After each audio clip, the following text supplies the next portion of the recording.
Well, if you don't know me, I'm Shaun Lawsons. Uh, Dave calls me yesterday and he's like, hey, you want to share your story? And I'm like, Dave, I've done that like 3 times since I've been at North Star. What are you doing? But in the back of my mind, I was like, I'm not going to say no because it ain't about me. So I said, yeah, I'll do it again. And actually, Wayne this morning, he was like, ain't you already done that? And I was like, yeah, I have, but it's all right. I'll do it again and again and again and again if it helps somebody. Because the reason I lived in that darkness is because nobody done it for me. I never heard nobody's story and I didn't know what I was missing. That song that they done a while ago, I never heard it, but that's my new favorite song. I'm going to read it. It says, you were near, though I was distant, disillusioned, I was lost and insecure. Still mercy fought for my attention. You were waiting at the door, and then I let you in. Trading your life for my offenses, for my redemption. You carried all the blame. Breaking the curse of our condition, perfection took our place. When only love could make a way, you gave your life in a beautiful exchange. My burdens erased, my life forgiven. There's nothing that could take this love away, and that's why I told him yes yesterday. My only desire now, and my sole ambition, is to love him just the same.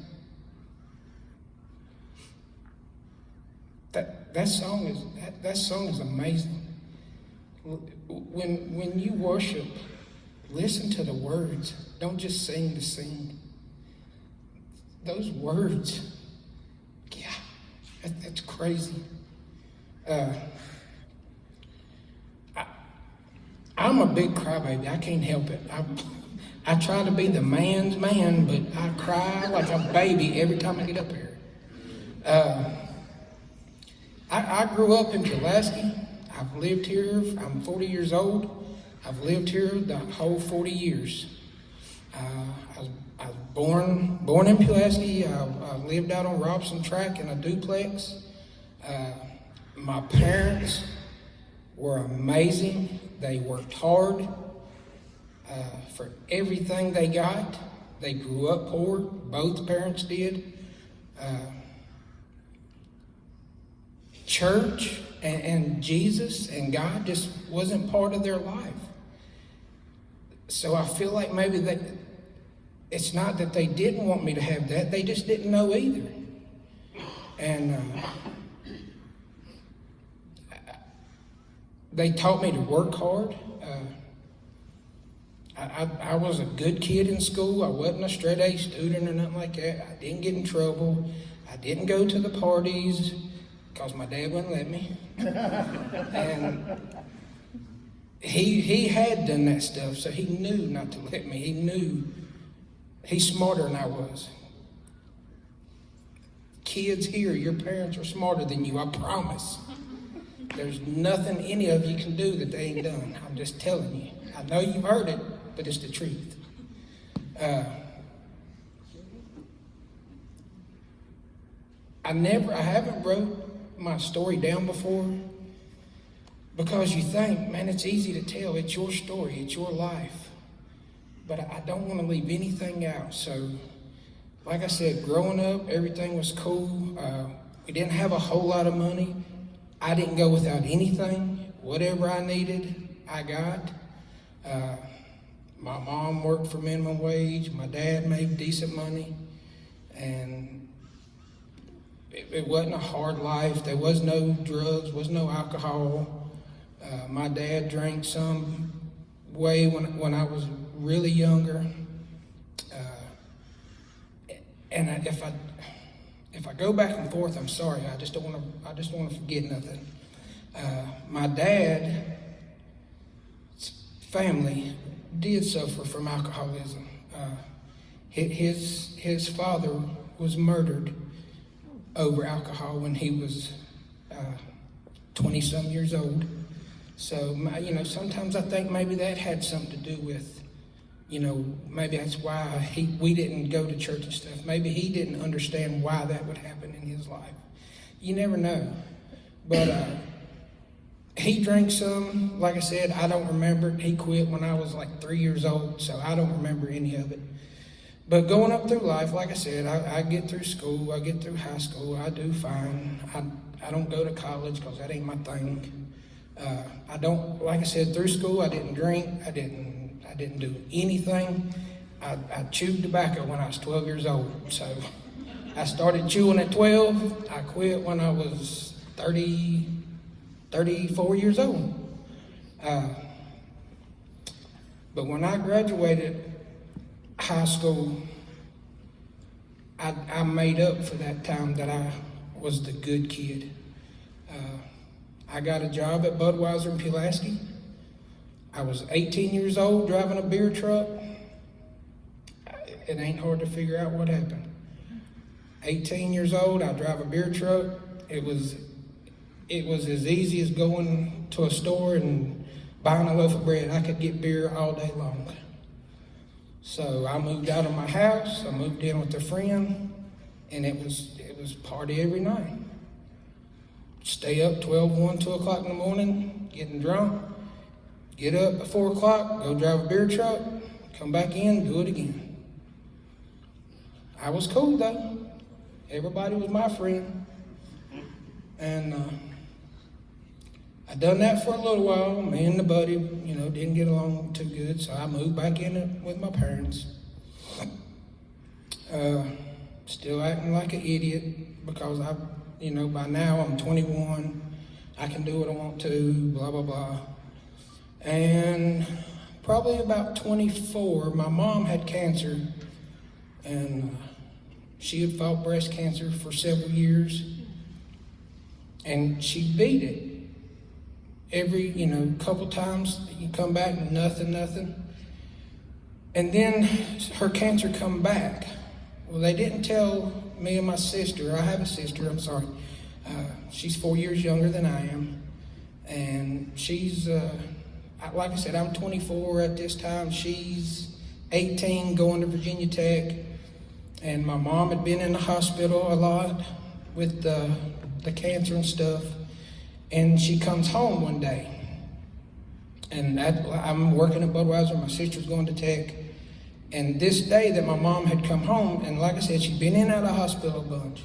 My mom comes home, we know she's coming home, so I can't wait, I'm going to work, I'm gonna get my stuff done, I'm getting back so I can see my mom at the house. Well, that night at ICE's or whatever, and Budweiser called and said, hey, we're not gonna work today. You got to understand me, and it's hard to explain to you. Budweiser did not cancel work. If there was a chance to go, you was going. Virginia Tech canceled that day. Tech, from what I understand, cancels for nothing. They canceled every class that day. So, I'm already at work when they tell us we can't go. So I'm like, well, cool. So I called my wife. We were dating though, right? Oh yeah, we were married, yeah. Yeah. Anyway, I called my wife, I'm like, hey. That's another story. I'm like, hey, listen, they canceled work, I'm gonna go to the house and be with mom. She's like, okay, cool. I get there and my sister's there, and she's like, hey, they canceled school today. I was like, well, this is awesome. We're all gonna be at home when mom gets here. Well, my mom comes home, my dad gets her home from the hospital. We're hanging out, we're happy that she's home finally and everything's going good. And she gets in, we're talking to her and stuff. And my dad has kind of been bacheloring it for a while she's been in the hospital. So there's no food, nothing in the refrigerator. And again, we've got to spend a couple hours with her. She settled in, and my dad says, hey, can y'all go to the store? He didn't say, hey, Shaun, can you go to the store? Or, hey, Jody, can you go to the store? He said, can y'all go to the store? And I was like, well, yeah. He said, well, I'm going to get you, Mom, a bath and stuff, and y'all go to the store and get what we need, and we'll just fix something to eat or whatever. So me and my sister, we go to the store. On the way back, we see an ambulance go down our road. My sister looks at me, she said, what is that? I said, well, I don't know. Don't worry about it, it's fine. We turn down our road, it's at our house. I go running in the house, and my mom's laying on her bed, dead. Now, this isn't a sad story. It was at the time, because I didn't know no different. I didn't know what was going on. But my mom had passed away while we were going to the store. Now, at the time, again, I'm not a Christian. I don't know anything about anything. So I get mad. You know, we're at the hospital. I'm outside, and I'm like, why is my mom? Y'all got to know my mom. Never smoked, never drank, never was mean to anybody. The perfect person. The good person. Now, she was saved. And again, I could say, don't ask me why she was, but I know why. He's gonna let you. All you got to do is let him in. So she had gotten saved, while she was dealing with this cancer stuff. So anyway, it took me years down the road, and I'm gonna jump a little bit just so I can tell you. I can look back at it now and tell you, God wanted us there to see her and hug her and tell her we love her and her tell her that she loves us. And then he sent us away and took her because he didn't want her to suffer anymore. And I found out later that when she came home to die. The cancer had come back over her whole body. She wasn't going to survive. It was terminal. It was done. And I can look now and say, man, how awesome is that? He was like, I'm going to let you see your mom. Y'all can get to hang out. But I don't want her to suffer no more. She's coming home. And to be able to look at that now and know that, that's amazing. Then I was mad. I was mad at God because he took my mom and it wasn't fair. But now, like I said, to look back at it now, it blows your mind. So those kind of things like that, you can't make it up. It's not coincidence. It's not an accident. But for me, I still didn't learn from that. Like I said, I knew nothing. So I went ahead and kept acting like the fool that I was. Continued to drink. It was nothing. Like I said, even being married, I would be out to 7, 8 o'clock at night, every night, drinking, acting a fool while my wife's at home taking care of the kids. Now, I was not a bad dad. I still, I went to all their games and I coached with them and done all that, but I still acted a fool. I was nothing for them to look up to, that's for sure. The turning point came. We all went to a party, maybe a 4th of July party. I can't remember what it was. And it was me and my wife and all 3 kids went to this party. So I decided to get so drunk that they had to carry me to my vehicle, put me in, I guess, whatever. We're coming home, and I told Georgette, I said, can you pull the truck over? I'm getting sick. She pulls the truck over, I open the door, and I fell right out. Didn't catch myself. I rolled right out of the truck and landed on my head. And I can hear it right now, just like it was yesterday, or like it's right now. My oldest son, Landon, said, "Oh my God, Daddy's dead." That's a proud moment, man. That's a proud parent moment. I'll never forget that. Now, while I'm laying there, I get this thought of, what are you doing? I mean, really, what are you doing? And I look back at it now, and I really think that was the Holy Spirit saying, look at you. Where are you at? What are you teaching your kids? So, Georgette gets really mad and says, no, he's not dead. He's drunk. She gets out. She puts me back in the truck. We get home, whatever. It's not much longer. You know, my dad has remarried, several years later. He's remarried. They're going to a church in Draper. And they have bring a friend day to church or something. Or whoever brings the most people got this really big study Bible. So he's begging us to come. He really wants this study Bible. So he begs us to come because that's 5 for him, just us. And, like I said, that night was a big turning point in my life. Just a what are you doing kind of thing. And, I tell Georgette, I'm like, hey, I said, Dad really wants us to go. Let's just go. So we go. He wins the study Bible. And I don't remember if it was that night, if it was that day, or if it was a couple times later, because we had, we went. I knew the pastor, Bobby Osborne. I've known him. He's known me since I was born. So, we went. We liked it. We was like, hey, let's try to go back. Let's try to go back. And about 2 or 3 times in, something like that, he preaches one day.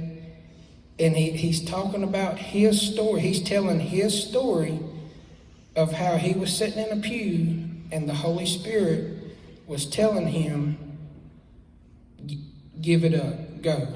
And he said he can remember digging his hands into the back of that pew saying, I'm not doing it. I'm not doing it. And while I'm listening to this story, I'm doing the same thing. And by the end of the story, I've got that pew in front of me gripped tight as I can grip it, tears running down. And at 34 years old, I gave my life to the Lord. And you say that, a lot of people say you invite Jesus in. No. Well, how does that song say? It says, you were near though I was distant. I didn't invite him in. He was there the whole time. He was there the whole time. So I didn't invite him in. He was telling me to come on. And I did come on. And I have followed Jesus from that day. That's 6 years ago. And I want nothing more than to tell my story over and over and over again, because the reason it took me so long is I never had nobody tell me their story.